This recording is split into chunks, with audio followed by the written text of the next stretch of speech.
Hey guys, Dynasty Warrior 6 here again with another Game Finds video. This Game Finds is a really good score, I feel, and I got it from a girl off of Craigslist, surprisingly. I was a little shocked. She actually told me a little bit of her story a little bit. She was from Chicago, and she just recently moved here to Oregon, and she posted this ad on Craigslist for video games that she's had for a long time, and she just wasn't playing them, and they were just kind of getting in the way.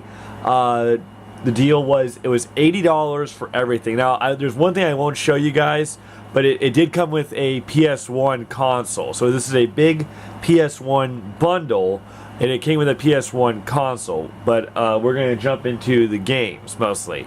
Because the consoles, honestly, guys, as we all know, they're worth like $5 tops, because they're so common. So anyways, first things first, we're going to start with the lesser stuff and work towards the good like we always do. This was kind of interesting. I've never seen this before.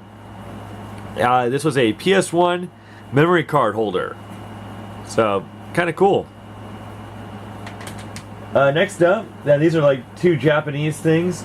You got Dragon Ball Z Ultimate Battle 22 and Dragon Ball something else. I don't know. Anyways, so let's go ahead and get into the real PS1 games. The first game was Frogger. These are all complete as well. Miss Pac-Man. Tony Hawk's Pro Skater 2. Great game. Fun game. Probably one of my favorites of the Tony Hawk series. Glover.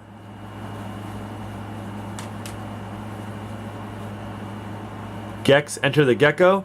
Always sad that this series kind of died out in back in the day.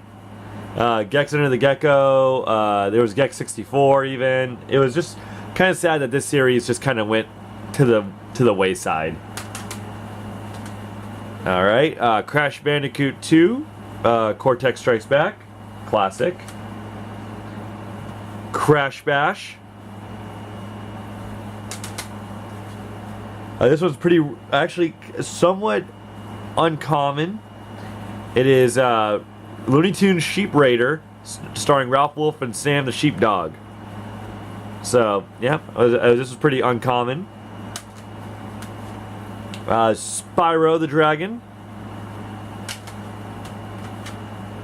Spyro Ripto's Rage. Spyro Year of the Dragon. And this was the shocker, and I didn't know this when I bought the deal, even though there were photos. I didn't know this one.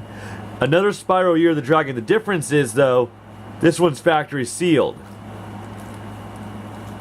So 2 Spyros in a row. One open and one factory sealed. So it's really cool.